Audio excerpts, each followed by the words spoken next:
വേറൊരു ഭാഗ്യം എനിക്ക് കിട്ടിയിട്ടുണ്ട്. മമ്മൂക്ക എൻ്റെ പടത്തിൽ അഭിനയിച്ചു. മമ്മൂക്കയുടെ സഹോദരൻ ഇബ്രാഹിം കുട്ടി എൻ്റെ പടത്തിൽ അഭിനയിച്ചു.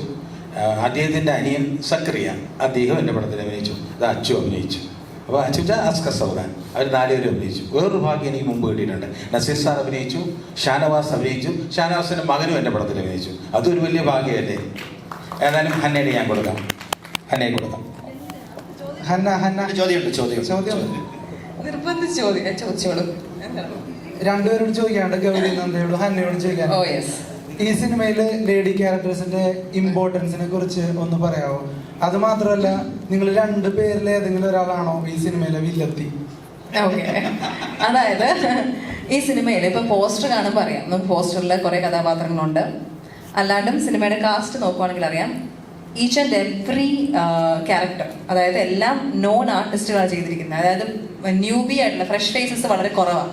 സുരേഷ് സാറിന് ഒത്തിരി കോൺടാക്ട്സ് ഉണ്ട്. അപ്പം ആരെ വിളിച്ചാലും they are all willing to act in his movie. കാരണം അത്ര ഫ്രണ്ട്ലി ഒരു ഡയറക്ടറാണ്. നമുക്ക് വീണ്ടും വീണ്ടും നമുക്ക് അഭിനയിക്കാൻ തോന്നും. അതുകൊണ്ട് തന്നെ സാറ് നേരത്തെ ചെയ്ത മൂവീസിലെ ആക്ടേഴ്സിനെ ഒരു സീനാണെങ്കിലും അല്ലെങ്കിൽ ഒരു ചെറിയൊരു 1 ഷോട്ടിനാണെങ്കിലും വിളിച്ചാൽ പോലും എല്ലാവരും ഹാപ്പി ആയിട്ട് ഈ മൂവിയിൽ വരും.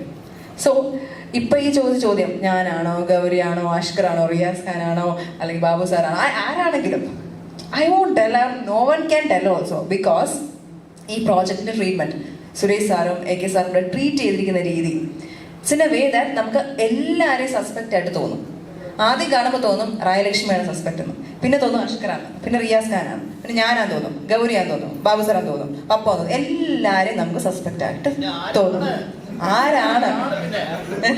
അപ്പൊ നമ്മള് ആക്ച്വലി സുരേഷ്, അതെ, സാറാണ് മെയിൻ വില്ലൻ. ആക്ച്വലി ഷൂട്ടിംഗ് സെറ്റിൽ കോമഡി എന്ന് പറഞ്ഞാൽ ഞാൻ സാറിനോട് എന്തും ചെന്ന് ചോദിക്കും, സാർ സത്യം പറഞ്ഞാൽ ആരോടും പറയത്തില്ല, എൻ്റെ അടുത്ത് പറ, ആരാണ്, ഞാനാണോ അല്ലെങ്കിൽ അഷ്കറാണോ അല്ലെങ്കിൽ റായജിയാണോ, ആരാണ് ഒന്ന് പറഞ്ഞ. അപ്പൊ സാറ് വേറെ ആളുടെ പേര് പറഞ്ഞുതരും. അപ്പൊ ഞാൻ വിചാരിക്കും അതാണ്. കുറച്ച് കഴിയുമ്പോൾ എനിക്ക് മനസ്സിലാകും അതല്ല, പിന്നെ ആരാണ്. I mean it is A process. അവസാനം എനിക്കൊരു ഡൗട്ട് തന്നെ, ഞാനാണോ അഷ്കറാണോ സാറ് തന്നെയാണോ, എല്ലാം ഡൗട്ടായിരുന്നു.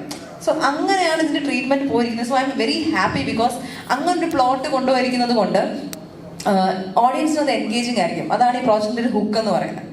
സോ ലെറ്റ്സ് സീ, നാളെ റിലീസ് ആവുകയാണ് അല്ല, എല്ലാവരും പോയി കണ്ടിട്ട് അഭിപ്രായം പറ. എന്നിട്ട് യു ഷുഡ് ടെൽ, ഞാനാണോ ഗൗരിയാണോ അഷ്കറാണോ AK സാറാണോ വില്ലൻ, കേട്ടോ?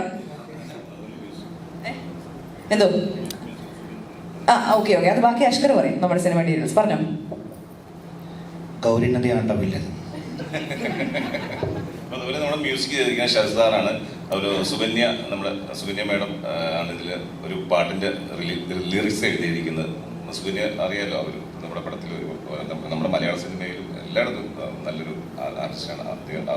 സുകന്യ മാഡത്തിന്റെ ഒരു സ്ക്രിപ്റ്റ് റൈറ്റർ, സോറി ലിറിക്സ്. ഞാനും അന്നയും കൂടെ ഡാൻസ് ഒക്കെ കളിക്കുന്നുണ്ട് സോങ്ങിൽ. വളരെ എല്ലാവരും നല്ല നല്ല ടെക്നീഷ്യൻസ് ആരാണ്.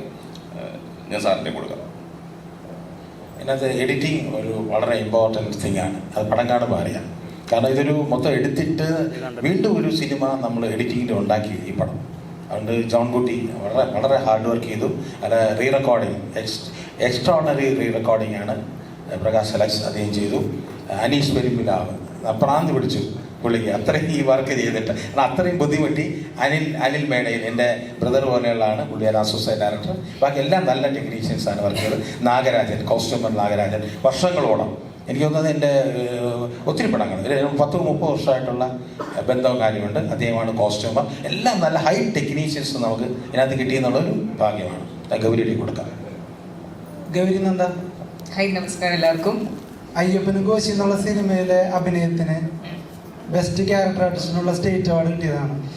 എനിക്ക് സ്റ്റേറ്റ് അവാർഡ് കിട്ടിയില്ല, ഫിലിം ഫെയറും സൈമയാണ് കിട്ടിയത്. അതില് സ്റ്റേറ്റ് അവാർഡ് കിട്ടിയത് എനിക്ക് വോയിസ് ചെയ്ത കുട്ടിക്കാണ്, റിയയ്ക്ക്. പിന്നെ സിനിമയ്ക്ക് കിട്ടിയിരുന്നു, സിനിമയ്ക്ക് നാഷണൽ അവാർഡ് വരെ കിട്ടിയിരുന്നു. ഈ സിനിമയിലെ കഥാപാത്രത്തെ കുറിച്ച് പറയാമോ? ഇതിലെ ക്യാരക്ടർ ഒരു പോലീസ് ഓഫീസർ ക്യാരക്ടറാണ്. ഏറ്റവും കൂടുതൽ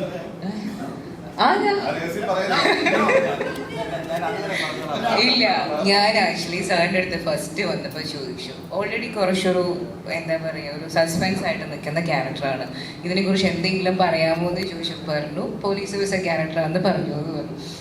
സത്യം തന്നെ വില്ലത്തി ആരാണെന്നോ അല്ലെങ്കിൽ വില്ലൻ ആരാണെന്നോ ഇതിനെ കഥ എന്താണെന്ന് എനിക്കറിയില്ല.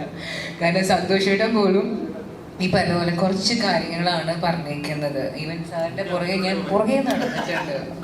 മെയിൻ തിങ് എന്ന് വെച്ച് കഴിഞ്ഞാൽ ഞാൻ സ്ക്രിപ്റ്റ് വായിച്ചിട്ട് ക്യാരക്ടേഴ്സ് ചെയ്യുന്ന ഒരാളാണ്. ഇവിടെയാണ് ഒന്നും പറ്റാണ്ട്. കാരണം എന്ന് വെച്ച് കഴിഞ്ഞാൽ സാറിൻ്റെ മൂവിൽ കൂടിയാണ് ഹീറോയിനായിട്ട് ഞാൻ തുടങ്ങുന്നത്. അതിൽ ആൻറ്റി ഹീറോ ആണ് ഇരിക്കുന്നത്. അതിലുണ്ടായിരുന്നൊരു വില്ലനാണ് അവിടെ ഇരിക്കുന്നത് നായകനായിട്ട്. അപ്പോൾ ഈ പറഞ്ഞ പോലെ അതിൻ്റെ മൊത്തം അറിയായിരുന്നു. ഫുള്ള് വായിച്ചിട്ടാണ് എന്നെ കൊണ്ട് ഫുൾ വായിപ്പിച്ച് ഒരു എത്ര പ്രാവശ്യം വേണമെങ്കിലും വായിച്ചോ എന്ന് പറഞ്ഞിട്ട് അഭിനയിച്ചതാണ്. ഇതിലൊന്നും അറിയില്ല, ഒരു പേപ്പർ പോലും എനിക്ക് കിട്ടിയിട്ടില്ല. അതുകൊണ്ട് ഈ പറഞ്ഞ പോലെ സ്റ്റോറിയുടെ കാര്യത്തിൽ ഇപ്പോൾ ഇവിടെ ഇരുന്ന് പറഞ്ഞ് എല്ലാവരും ശരിക്കും പറഞ്ഞത് ആർക്കും ഇതിൻ്റെ ഫുൾ സ്റ്റോറി അറിയില്ല. ഇവരുടെ ക്യാരക്ടേഴ്സ് എന്തൊക്കെ ചെയ്യുന്നു, കഥയിൽ എങ്ങനെ വരുന്നു എന്ന് പോലും എനിക്ക് തോന്നുന്നു മിക്ക ആൾക്കാർക്കും അറിയാൻ പറ്റില്ല. നാളെ തിയേറ്ററിൽ കാണുമ്പോഴായിരിക്കും നമ്മൾ ഇതൊക്കെയാണ് ഇവർ ചെയ്യുന്നത്. ചെയ്ത പോർഷൻസ് അറിയാം, പക്ഷെ എങ്ങനെ എവിടെയൊക്കെ വരുന്നു, എന്തൊക്കെ ഇവർ ചെയ്യുന്നു, കഥയിൽ എന്തൊക്കെയാണ് ഇവരുടെ പാട്ടെന്നുള്ളത് നാളെ അറിയാൻ പറ്റും. സുരേഷ് ബാബു സാർ ബാബു ആന്റണി സാർ പറഞ്ഞു സാറ് 2010 തന്നെ സിനിമ എടുക്കുമ്പോൾ വളരെ അപ്ഡേറ്റഡ് ആയിരുന്നു എന്നുള്ളത്.